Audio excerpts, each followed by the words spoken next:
অভিযোগের ভিত্তিতে নতুন নিয়োগ দেওয়া ৫৯ জন জেলা প্রশাসকের মধ্যে ৮ জনের নিয়োগ বাতিল করা হয়েছে বলে জানিয়েছেন জনপ্রশাসন মন্ত্রণালয়ের সিনিয়র সচিব মোখলেসুর রহমান। বুধবার সচিবালয়ের সংবাদ সম্মেলনে এই কথা জানান তিনি বলেন, নতুন নিয়োগ দেওয়া ডিসির মধ্যে ৫১ জন আপাতত দায়িত্ব পালন করবেন, বাকিরা যেখানে ছিলেন সেখানেই দায়িত্ব পালন করবেন। এছাড়া ৪ জন জেলা প্রশাসককে রদবদল করা হয়েছে বলেও জানান তিনি।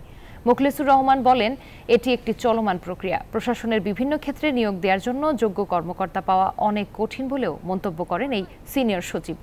যে জেলার ডিসিদের নিয়োগ বাতিল হয়েছে সেগুলো হলো লক্ষ্মীপুর, জয়পুরহাট, কুষ্টিয়া, রাজশাহী, শরীয়তপুর, সিরাজগঞ্জ, রাজবাড়ী ও দিনাজপুর।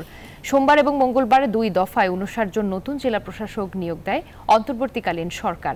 এরপর থেকে এই নিয়োগ নিয়ে ঘোর আপত্তি তোলেন আওয়ামী লীগ সরকারের আমলে বঞ্চিত কর্মকর্তারা।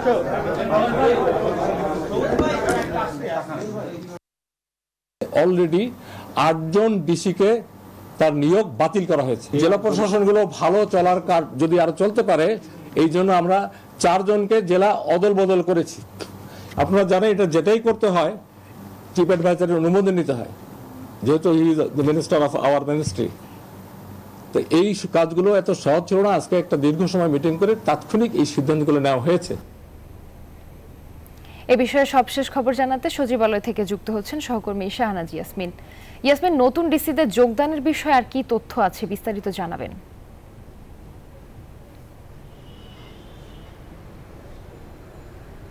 আপনাকে ধন্যবাদ জানাচ্ছি রূপা। কিছুক্ষণ আগে জনপ্রশাসন সচিব মোখলেসুর রহমান ব্রিফ করেছিলেন সাংবাদিকদের। আমরা জানি যে গত ৯ এবং ১০ তারিখে ২ দফায় ২৫ জন এবং ৩৪ জন, মোট ৫৯ জন ডিসি নিয়োগ হয়েছিল ৫৯ জেলায়।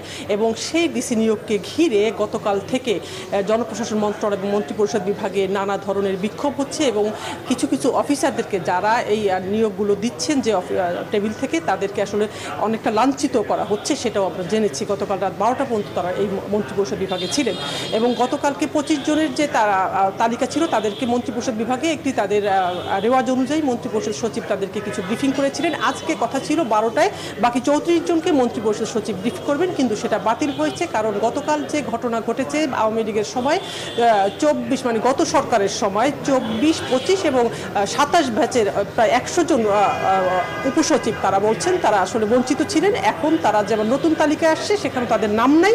আগে যারা ছিলেন তাদের যোগ্যতা নিয়ে প্রশ্ন তুলছেন, নিজেদের যোগ্যতার কথা বলছেন। এটা বলে তারা আসলে জনপ্রশাসন সচিবের রুমের সামনে বিক্ষোভ করছেন, সকাল থেকে নিচে মন্ত্রিপরিষদ বিভাগের সামনে বিক্ষোভ করছেন।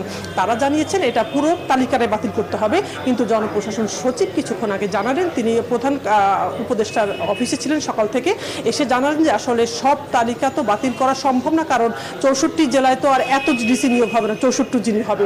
এবং আমরা জানি ৫ জন ডিসিকে আসলে উইথড্র করা হয় নাই। পার্বত্য ৩ জেলা, ফেনী এবং নারায়ণগঞ্জ, এর বাইরে ৫৯ জন হয়েছে।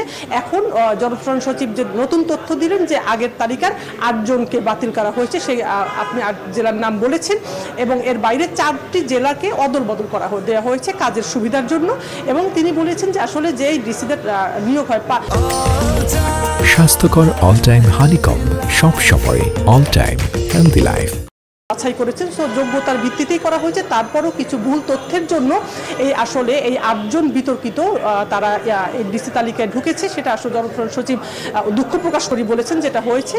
এবং একই সাথে যে ৪ জন অদল বদল হয়েছে, সেটা তাদের কথাও বলেছেন যে তাদের আগের সরকারের সময় নানা কর্মকাণ্ড তাদের বিতর্কিত ছিল। এবং পুরো ঘটনা, একটা ঘটনা হলো যে গতকাল যারা এই ধরনের ঘটনা ঘটেছে, যারা লাঞ্ছিত মানে বঞ্চিত ছিলেন বলে এই জনপ্রশাসন এবং মন্ত্রিপরিষদ বিভাগের ২ জন অফিসারের রুমে ঢুকে তাদের সাথে আসলে হাতাহাতি পর্যন্ত গিয়েছে।